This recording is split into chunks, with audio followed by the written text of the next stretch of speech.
When the humans first encountered the Galactic Commonwealth, it barely created a stir. Primitive by comparison to the other members of the Commonwealth, they were looked upon with pity as they pathetically struggled to expand and create colonies in their immediate vicinity. Most of the members quickly forgot about the embryonic human republic, while others took an interest in a detached, clinical view and studied them in secret, hoping to draw parallels and observations of their own species' development into a spacefaring civilization. Millennia ago, my species, the Elani, took a greater interest in the fledgling interstellar polity and watched them with benevolent pride as they took their first steps into the void. We felt an immediate kinship to the humans, as they were the most like us in appearance and anatomy of all the other members, with the only real difference being that we still had prehensile tails and maintained an arboreal lifestyle. We viewed them as cousin kin and children and had a vested interest in their development. As we kept tabs on them from afar, we watched as they bravely flung themselves out into unknown space to explore the great wonders at their fingertips, undeterred by the loss of ships and lives that are inherent in traversing the dangerous void. They seemed to have an endless curiosity about anything and everything, with human scientists seemingly cataloging everything they could see, from the lowliest alien microbes on desolate worlds to traversing dangerous stellar nurseries to find exotic particles. Human explorers would pick a random star and head towards it just to see what was there. Human traders were found plying the established trade routes, selling their wares and curiosities to any who would buy them. We became enamored with this new species, and after a few years of watching the humans, we decided to open official diplomatic channels and engage in first contact protocols. Myceria was the first appointed ambassador and was instrumental in forming a relationship with our cousin kin. He quickly became their most ardent supporter within our government and would tell me many stories of these humans when I was a youngling. The one that stuck with me the most was when my father was describing how a Xenon ship filled with younglings on a school class trip was trapped by a subspace rift that suddenly appeared along their course. I could sense the awe and sadness in his voice as he described how dozens of human ships answered the distress call. Scout ships, cargo ships, pleasure craft, science vessels, even pirate ships all responded. He recalled watching the sensor recordings with tears falling down his face as the human ships courageously tried to rescue the younglings, with many being outright destroyed or critically damaged in their attempts. It did not matter to them how many ships were destroyed or damaged. They just kept trying, as even more human ships would drop out of null space in response to the distress call and join in the efforts. They finally rescued the 25 Xenon younglings at the cost of 12 destroyed ships, dozens of damaged ships, and over 800 human lives lost. You could not help but be awed by their willingness to sacrifice themselves for the younglings of another alien species. They were undaunted by the dangers, and as soon as one ship was destroyed or critically damaged, another would take its place. It was an inspiring sight to behold, my father said after he finished the story. It was this incident, among other examples of humans coming to the aid of alien worlds and ships in times of calamity and distress, that finally convinced our government to assist the humans in their development. It was strictly forbidden in the Commonwealth Charter to give primitive species technology that they had not yet developed, but our government skirted these restrictions by several means, such as Elani ships disappearing or being destroyed by random anomalies near human Republic space and surreptitiously being recovered by human agents. The Xenon went even further and, in gratitude for the human sacrifices in saving their younglings, sent an unmarked stealth courier ship into human space outfitted with their most advanced technology and a data repository of all their knowledge and technology. In the following 20 cycles, the humans advanced rapidly with access to the technologies and knowledge secretly provided to them and made a 300-year leap, much to the dismay of the Commonwealth.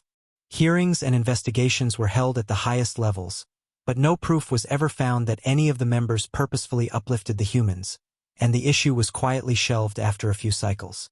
The human republic, by this time, had greatly expanded in size and, with the infusion of technology, was now considered a middle power, and their ships were everywhere, engaging in trade, scientific endeavors, and exploration. Our two species became kin friends, and together with the Xenon, we tried in vain to lobby the Commonwealth to grant membership to the human republic, which was vehemently denied by a majority of the members. Myceria was livid, but the humans seemed to take no offense, and the human ambassador seemed to take it in stride, remarking, "As long as they keep buying our goods, we could care less what they think of us." It is only the Elani and the Xenon who have shown us friendship, and only your opinion that matters to us.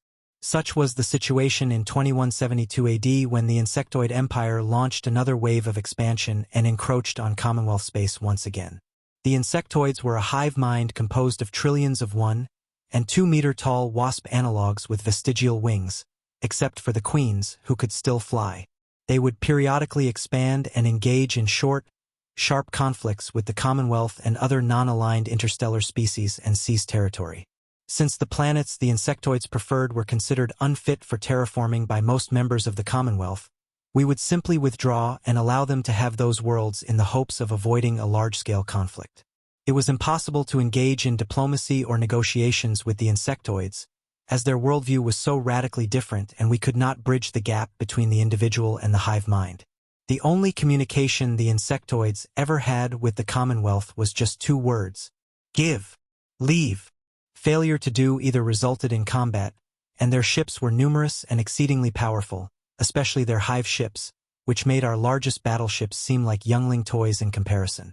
The Commonwealth, expecting this wave to stop like the previous ones had once the insectoids had the planets they desired, was caught completely off guard when the insectoids penetrated the borders and thrust right into the heart of Commonwealth space. The Commonwealth fleet was caught out of position, and 6,000 insectoid cruisers swarmed out and wreaked havoc. They destroyed every ship they came across, while 60 of their massive hive ships glassed entire worlds trapped behind the lines, wiping out every living thing on those planets without mercy. Within 2 solar days, the entire outlying border sectors of Commonwealth space were devoid of all life and ships, and 8 member species were completely exterminated at the cost of over 100 billion dead. The Commonwealth fleet was reduced to half of its former strength and issued a call for the remaining members to reinforce the beleaguered main fleet with our planetary navies. We Elani and all the other members sent what we could and hoped that it would be enough. The humans, having caught wind of the attack, sent an official government subspace communication with an already signed Treaty of Alliance and Mutual Defense Pact, which the Commonwealth government arrogantly ignored, and the ambassador assigned to the humans did not deign to even respond to their offer of help. That was the first and last attempt by the humans to help the Commonwealth in their time of need. The Commonwealth fleet, reinforced with the additional memberships, now numbered over 2,000 ships of the line and launched a counterattack. Initially, it met with success, and the fleet destroyed over 3,000 insectoid cruisers before the 60 hive ships entered the fray and turned the tide of battle in their favor. Within 2 hours of the arrival of the hive ships, the Commonwealth fleet was reduced to just under 1,000 ships, with only an additional 300 insectoid cruisers and 1 hive ship destroyed. The surviving ships of the Commonwealth fleet disengaged from combat and made an orderly withdrawal, heading towards the core worlds and hoping to entice the insectoids into following them. The core worlds had powerful and massive defensive fortifications and planetary defense grids, and the Admiralty planned to lure them into a trap and bracket them between the heavily armed defensive systems and the remaining Commonwealth fleet. The insectoids followed them to the outskirts of the core system the fleet had reformed in and stopped, lingering in the heliopause of the system. The fleet sent out multiple squadrons and attacked the insectoids, trying to elicit a response to the attacks and get them to chase deeper into the system and within the range of the defense systems. After hours of hit-and-run attacks, the insectoids did the one thing the Admiralty did not plan for and entered null space. The insectoids laid in a course and headed towards the untouched periphery of Commonwealth space, where another 4 members resided, including the Elani. I remember sitting in our den with Syria father and birth mother, listening to the hollow wave continuously broadcasting our government's pleas for the Commonwealth to come to our defense.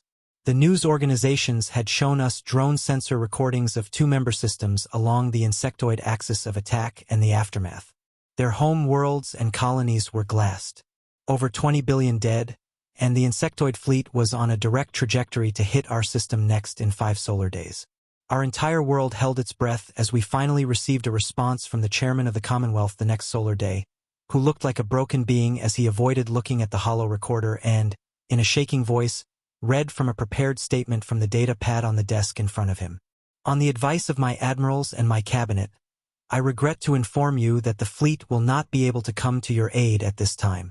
We will detach what remains of the Elani contingent that you have sent and allow them to return to defend your system. They will arrive in 6 solar days, and we send them with our hopes and prayers that you will survive." The transmission was abruptly cut off, and another video came on the hollow-wave screen, this time showing the President of the Human Republic sitting in her office with a resolute expression.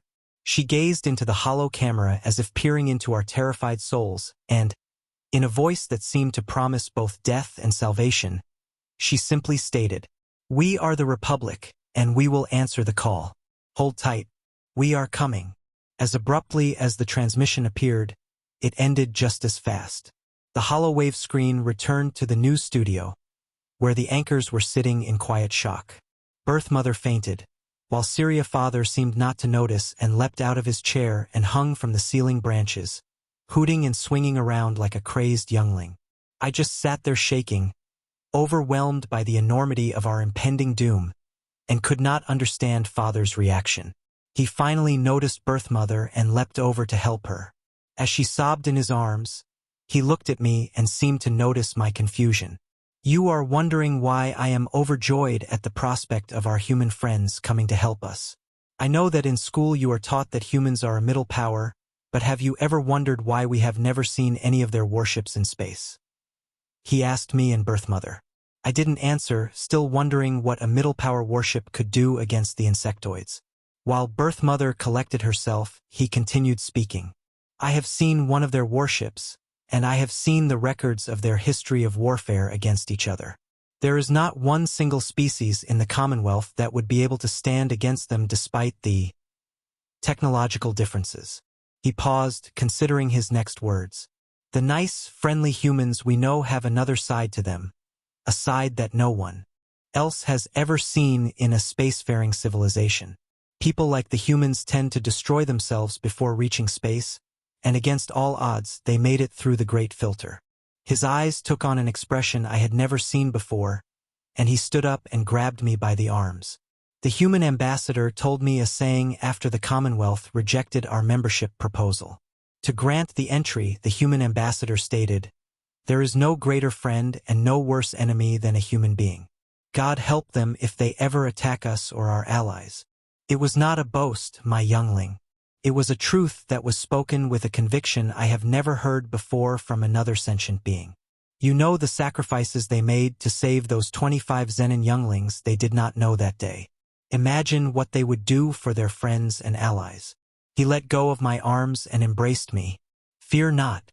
Our friends are on the way, and they will save us all."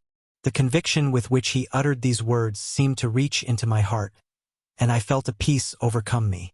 I quietly sobbed tears of hope and joy in his arms, believing for the first time that we might not die after all. For the next 2 solar days, we waited for the humans to arrive as we watched the sensor drones record the inexorable march of the insectoid fleet towards our home world. Understandably, our government would periodically send inquiries every few hours as to when the Republic fleet would arrive, the only response being a cryptic one-sentence reply, "We are coming." Finally, on the 3rd solar day, 1 solar day before the expected insectoid arrival, we received a transmission from the outskirts of our solar system. "We are here." This was followed by a transmission asking our government to grant permission for the Republic fleet to enter. Permission was granted, and every news camera, sensor buoy, and satellite was pointed at the expected coordinates. It felt like time itself was standing still, and the very heart of the world seemed like it stopped beating as billions of Elani waited for their last hope to drop out of null space. And then it happened. First in small numbers, then dozens, then hundreds of null space exit flashes started popping up all around Elania, glittering our sky like new stars, even on the daytime side of our world. The Holo News channel we were watching had a ticker on the side displaying the number of ships with the estimated classes and tonnage, and the numbers ticked upward so fast it was almost impossible to follow. Syria Father and Birth Mother were hugging each other and crying tears of joy, while I stood there in open-mouthed shock at the numbers being displayed on the screen. 3,250, 3,860, 4,789, 5,347, 6,120, 6,456, until the numbers slowed down and finally settled on 6,894 ships. The cameras panned back to take in the enormous fleet while sensor drones did flybys and forwarded the visuals down to every hollow-wave screen on Elani. There were dozens of massive carriers with thousands of starfighters swarming around them, over 500 battleships, and thousands of cruisers, destroyers, and other ships that were classified as unknown since the scanners couldn't get a reading on them. Another transmission from the fleet came over the hollow-wave screen, showing a human male in a military uniform standing on a massive bridge surrounded by hundreds of humans working on data screens in the background. People of Elani, we are the Republic fleet, and we have come to help our friends in their time of need. We honor our commitments, and I promise you that if the insectoids prevail, it will only be because every Republic ship has been destroyed. We are humans, and we do not run. We are here to fight and win. Please listen to all orders of your government and find safety wherever you can. Good fortune to you all. Admiral Thompson out.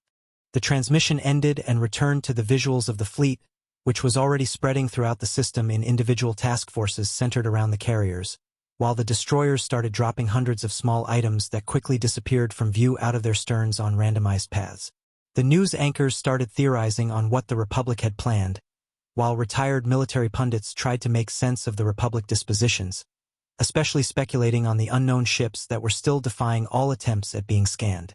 This went on for hours, and we ate a feast of our favorite foods for night meal, knowing that it might be our last despite the hope that the humans would save us. One by one, we drifted asleep to the droning of the increasingly urgent news playing in the background. A few hours later, I was awoken by hands gently shaking my shoulders. It has begun. The insectoids are here, Syria stated plainly and went to join Birthmother in the den. I leapt up and followed him, taking my usual seat in front of the hollow-wave screen. There was a split screen showing live images and video of the Republic and insectoid fleets facing off against each other outside the orbit of the 8th planet, while another screen showed a top-down representation of the battle lines and icons listed in the colors of friendly and enemy ships from a sensor drone positioned above the plane of the ecliptic. On the Republic side, the battle fleets took up their assigned positions, while the unknown ships disappeared into null space in hundreds of flashes of light. The carriers disgorged their thousands of starfighters, while entire battle wings of the massive battleships with their cruiser escorts blasted their engines at full power to get to battle speed and headed to the flanks of the battle lines. Hundreds of destroyers screened the battle lines, swarming in random patterns and ready with their point defense systems and advanced countermeasure suites to protect their bigger brethren and intercept any sudden attacks. The insectoids employed the same tactics they always had, which was simple but effective. A solid formation with all 59 Hive ships compacted into a rough sphere to provide mutual fire support, while the insectoid cruisers provided close cover on all sides as a screening force, with a tail end of reserves stretching out behind the formation, looking like a medieval knight's fist covered with a mailed glove. In a shocking move, the insectoid fleet sent a transmission to the Republic fleet which was one word: leave. The Republic responded about a minute later with a video showing a smiling human setting fire to a nest as hundreds of wasps poured out only to be incinerated while a happy jingle played in the background. Underneath the video in standard galactic text were the words, "Trouble with wasps? No problem. Call the Republic fleet to take care of it today." The Republic fleet blasted the video on every frequency, bandwidth, and channel known to the galaxy at large, and their response was also transmitted on every hollow-wave screen on Elani as well. Both Syria father and I started laughing uncontrollably, while Birthmother wrung her hands together in apprehension, looking at us disapprovingly. It seemed like an eternity as the Hive mind processed the Republic response. The insectoid fist formation suddenly started accelerating towards the Republic's battle lines and firing their particle beams. The Battle of Elani had begun.